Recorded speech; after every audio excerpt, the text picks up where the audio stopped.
Bonjour à tous et bienvenue sur la chaîne Wrestling Love. On se retrouve aujourd'hui pour une toute nouvelle vidéo. Alors dans cette nouvelle vidéo, on va parler de Stardom. Déjà, je voudrais dire, ça fait longtemps que j'ai pas fait de vidéo, enfin longtemps entre guillemets, ça va faire quasiment une semaine.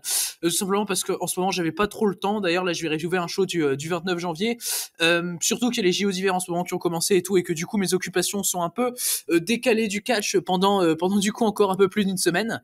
Mais du coup, voilà, je vais faire la review donc dans cette vidéo de Stardom Nagoya Supreme Fight, donc le dernier gros show de Stardom, qui était un show qui m'a hypé pas mal à titre personnel, avec notamment un Mayu Iwatani contre Julia pour déterminer la prochaine challengeuse au championnat World of Stardom. On avait également Syuri contre Mirai pour justement le titre World of Stardom, ou encore Azuki et Koguma contre Himeka et Maika pour les titres Goddesses. Sachant que personnellement, ce qui m'a hypé pas, c'était le match pour le championnat Wonder avec Sayaka Mitani contre Unagi Sayaka. Là pour le coup, personnellement, flemme sur 5 tout simplement parce que Saya et Unagi, trop tôt pour les deux tout simplement. Du coup, on va pouvoir donc commencer la review de ce show. La review de ce show avec déjà le match pour le championnat futur. Alors, je signale qu'il y avait eu un match en pré-show qui était un 5-way que Momokogo, qui a récemment signé chez Stardom, a remporté. Mais j'ai pas vu le match, sachant il était disponible que sur le Stardom World, il me semble. Mais du coup, Momokogo a remporté le 5-way avec Fukigen, Rina, Ruaka et Saki Kashima en 6 minutes. Assez logique au vu de sa récente signature et de son région ajout au clan Stars. Du coup, le match pour le championnat futur, c'était Anan qui affrontait Lady C. Anan qui faisait donc sa première défense de titre, si je dis pas de conneries.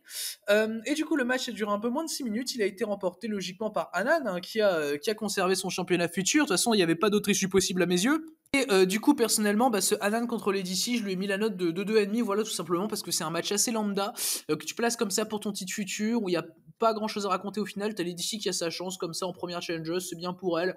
Ça dure pas très longtemps. Anan est assez cool dans ce qu'on peut voir d'elle dans tous les cas. Donc personnellement, je trouve que on est loin d'avoir un mauvais match, hein, très très clairement. Mais voilà, ouais, victoire assez logique d'Alan, donc il conserve son championnat futur. De toute façon, il y avait pas de suspense, hein, très clairement pour ce match. Lady C, elle n'est pas prendre le titre futur à Anan pour sa première défense, avec tout ce qui a été fait autour d'Anan pour qu'elle batte Ruaka. Il y a un peu plus d'un mois désormais, donc c'était à Dream Kingdom. Du coup, voilà donc par rapport à ce match de championnat futur, donc remporté par Anan. Et du coup, avant le prochain match, on a eu un segment surprise, hein, de la part de Stardom, puisque Prominence ont débarqué comme ça sur le ring. Donc pour ceux qui ne savent pas, Prominence, c'est le clan des filles qui ne sont plus chez Ice Ribbon actuellement, donc Suzuki, Risa Serra, Hiragi Kurumi, Akane Fujita, Mochi Miyagi, donc qui ont quitté Ice Ribbon récemment pour lancer leur propre fête qui est basée dans le hardcore Joshi. Et du coup, tu as Risa Serra qui prend le micro, qui va faire une promo, et tu as Donna Del Mondo qui va débarquer un petit peu en défense. Enfin, surtout Julia à la base qui va débarquer, qui va faire sa promo également. Du coup, Julia qui est l'ace de Stardom, qui arrive un petit peu contre Prominence, qui débarque un petit peu de nulle part dans la fête, parce qu'actuellement, bon voilà, Julia c'est clairement l'ace chez Stardom. Et du coup, ça va commencer à se battre entre Julia et Suzuki notamment, avec Risa Serra, et t'as tout DDM qui va débarquer. Et du coup, tu vas avoir une grosse brawl qui va se prolonger jusqu'en backstage, et c'est comme ça que le segment va être conclu, donc entre Donna Del Mondo et Prominence, qui personnellement me hype de fou. J'ai été très très content de voir Prominence débarquer dans ce show là. Enfin, je m'y attendais pas du tout. J'avais été spoil, mais sur le coup, je me disais mais what the fuck. Enfin, vraiment, ça a été extrêmement bien fait, j'ai trouvé. Cette arrivée donc de Prominence. Je les ai trouvés vraiment très badass, hein, Prominence, de se confronter comme ça directement à Donna Del Mondo. T'as vraiment une opposition qui est extrêmement intéressante, je trouve, avec des match-up qui peuvent être vraiment multiples et vraiment vraiment bons. Donc voilà, en plus t'as Julia qui était anciennement chez Ice Ribbon, donc t'as tout ça qui peut rentrer en ligne de compte, et donc t'as vraiment pas mal de possibilités extrêmement intéressantes de booking entre les deux clans, donc, et je pense que ça donnera un Julia contre Suzuki, donc pour un prochain gros show, pourquoi pas au Ryogoku Sumo Hall en mars prochain. Mais du coup, ouais, segment très clairement énorme, hein, donc entre Prominence et Del Mondo. Du coup, voilà par rapport à ce segment, et on va donc pouvoir passer au prochain match. Et on va pouvoir maintenant passer donc au troisième, techniquement, match du show. Du coup, c'était un match par équipe avec Queen's Quest, donc Azumi et l'ancienne championne world Utami Yashishita, qui affrontaient Momo Watanabe et Starlight Kid, donc de Oedo Tai. Un match par équipe qui a du coup duré un peu plus de 9 minutes et qui a été remporté par Momo Watanabe et par Starlight Kid, donc Oedo Tai. Du coup, le match, personnellement, je l'ai trouvé mauvais, hein, comme ce qu'on peut voir à 99% de la part de Momo Watanabe depuis qu'il a rejoint Uedota, et sachant qu'elle ne sait absolument pas jouer son rôle, que c'est une émo qui force pour essayer de paraître la méchante, mais qui n'y arrive pas du tout, au contraire. Donc c'est vraiment, vraiment compliqué, je trouve, à Momo Watanabe. Je trouve qu'elle est sous, clairement, dans son nouveau rôle de heel, qu'elle interprète vraiment de manière hyper forcée, et qui est vraiment, vraiment compliqué à adhérer. Mais du coup, hormis Momo Watanabe, en soi, c'est pas mauvais, très clairement. Les échanges entre Azumi et Starlight Kid, notamment sont sympas. Désolé pour le choc que derrière. Mais du coup, ouais, pour moi, on est clairement sur le moins bon match du show. Hein, et en soi, c'est pas très très étonnant finalement au vu de la présence de Momo Watanabe qui est devenue nulle. Hein, c'est vraiment extrêmement triste à dire parce qu'à la base, faut rappeler que c'est quand même une des meilleures catcheuses de Stardom. Qu'elle a à côté d'elle Utami, Azumi et Starlight Kid. Et évidemment, t'as Uedotai qui va intervenir parce que c'est Uedotai et qu'on sait pas faire autrement. Donc personnellement, ouais, le match m'a beaucoup dérangé. C'était 10 minutes qui étaient absolument pas agréables. Donc pour ma part, voilà, j'ai mis la note de 2 étoiles à ce match qui était vraiment extrêmement compliqué. Et c'est du coup Azumi qui a pris le tombé, hein, par Starlight Kid, donc l'actuel champion High Speed. Du coup, voilà donc par rapport à ce match. Et du coup, on va maintenant pouvoir passer au troisième match de la carte principale de ce show Stardom Nagoya Supreme Fight 2022. Troisième match qui était le match pour le championnat SWA Undisputed World Women's, et on avait donc Tekla de Donna Del Mondo qui affrontait Mina Shirakawa pour ce titre SWA qui a été rendu vacant par Syuri après qu'elle ait pris le titre World of Stardom. Et le match a duré un peu moins de 10 minutes, il a été remporté assez logiquement par Tekla qui est devenue nouvelle championne SWA, ce qui est logique dans le sens où c'est la seule gaijin que tu as, la seule vraie gaijin que tu as au final, dans le sens où la SWA c'est quand même un titre où il doit y avoir obligatoirement une gaijin dans un match, donc forcément quand t'as plus de gaijin ça devient compliqué, et on l'a vu avec la division SWA. Après bon, c'est qu'une seule gaijin, donc ça va pas spécialement élever la division SWA, mais quelque part ça fait déjà une très bonne roue de secours, et vraiment Tekla depuis ses débuts chez Stardom a été plus que solide, même si j'avais tendance à vraiment pas l'aimer chez Ice Ribbon. Pour le coup, je trouve que dans Donna Del Mondo ça fit très très bien, le teamwork avec Julia est génial, enfin franchement non, je trouve que Tekla se débrouille très très bien depuis ses débuts chez Stardom, et là je suis très content qu'elle prenne le titre SWA. De toute façon, il fallait pas que Mina Shirakawa la batte, hein. Là maintenant, très clairement, quand tu fais venir une gaijin, faut pas la faire perdre maintenant. Le match était assez fluide en soi, il y avait un peu de comédie évidemment avec Mina Shirakawa. Tekla qui a bien répondu à ça, c'était assez fun. C'était 10 bonnes minutes de catch, donc voilà, personnellement j'ai mis 3,25 à ce match.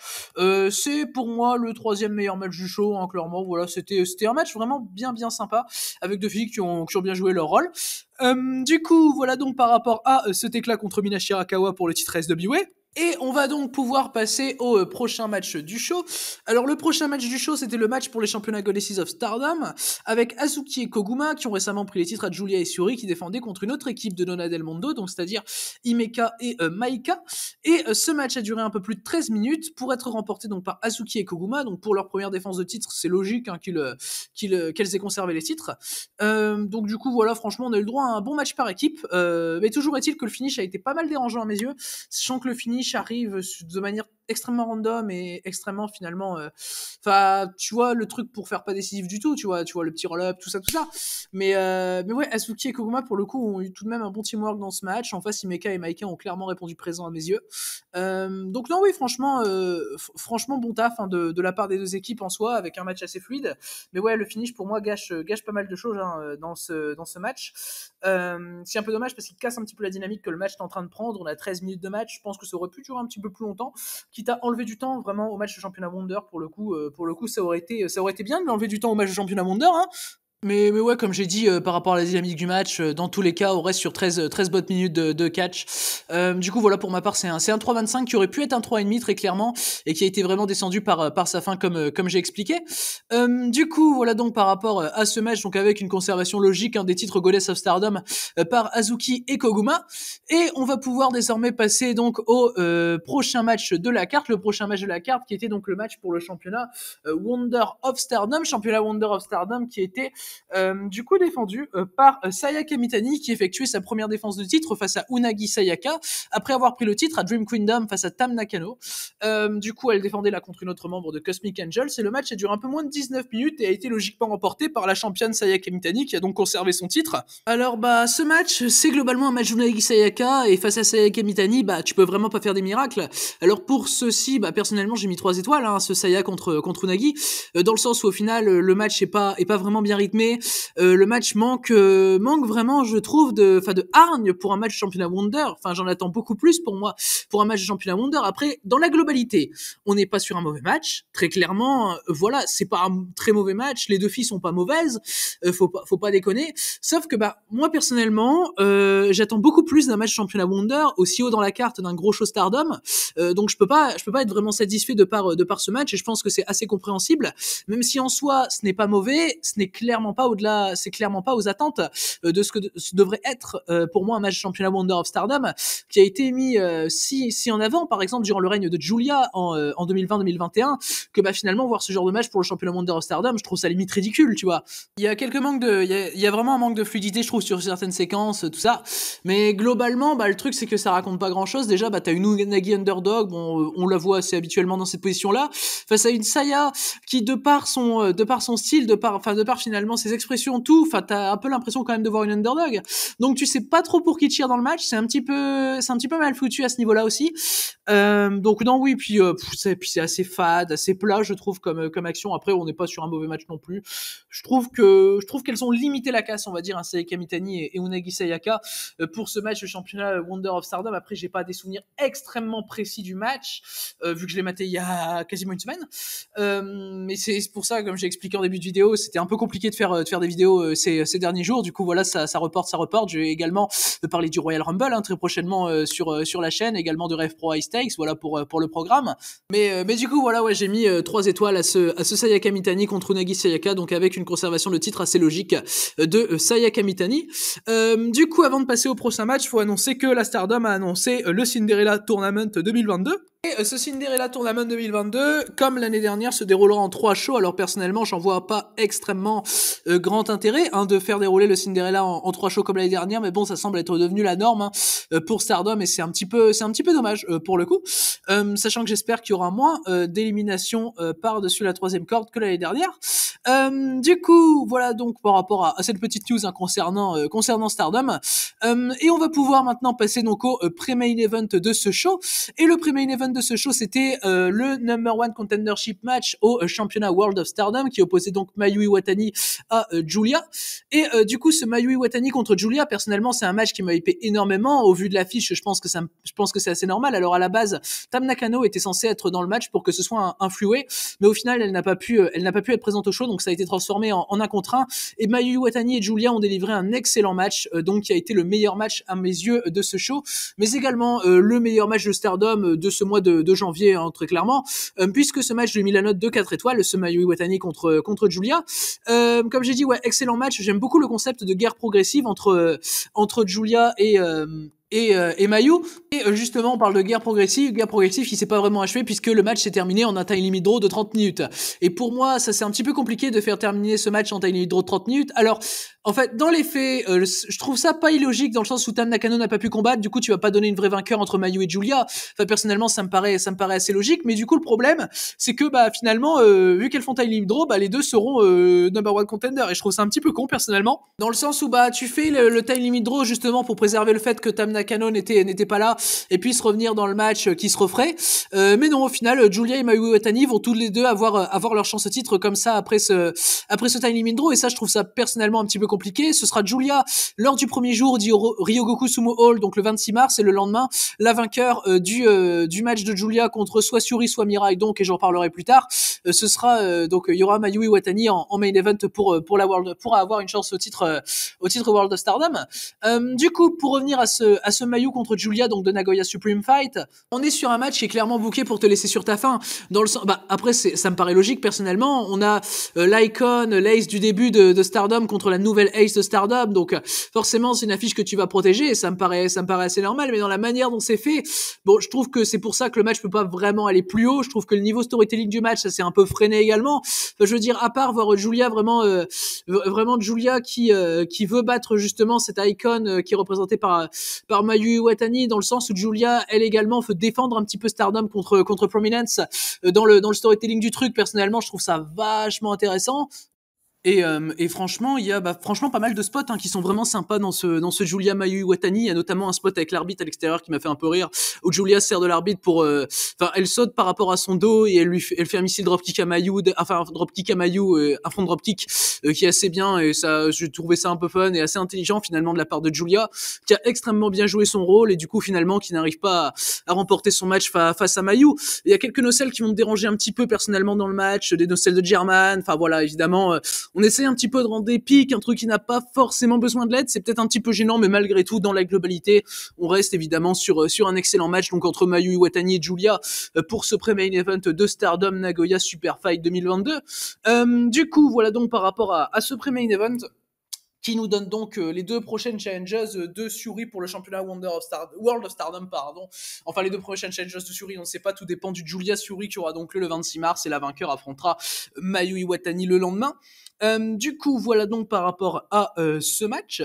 Et on va pouvoir maintenant passer au main event donc de ce show Stardom Nagoya Super Fight, qui était le match pour le championnat World of Stardom, puisqu'il opposait Syuri à Mirai. Mirai tout juste arrivée chez Stardom, elle vient chez TGP, et là directement elle se voit accorder un match pour le championnat World of Stardom, sachant qu'elle est Sedona del Mondo, et franchement tu as un match extrêmement intéressant qui va durer 26 minutes, donc c'est vraiment trop long par contre, mais le match reste extrêmement intéressant entre Syuri et Mirai, mais c'est 26 minutes qui font finalement un bon baptême pour Mirai dans Dona del Mondo, qui affronte celle à qui finalement tout a réussi l'année dernière, et qui du coup effectuait sa première défense de championnat World of Stardom après avoir battu Utami Hayashishita le 29 décembre dernier pour le titre.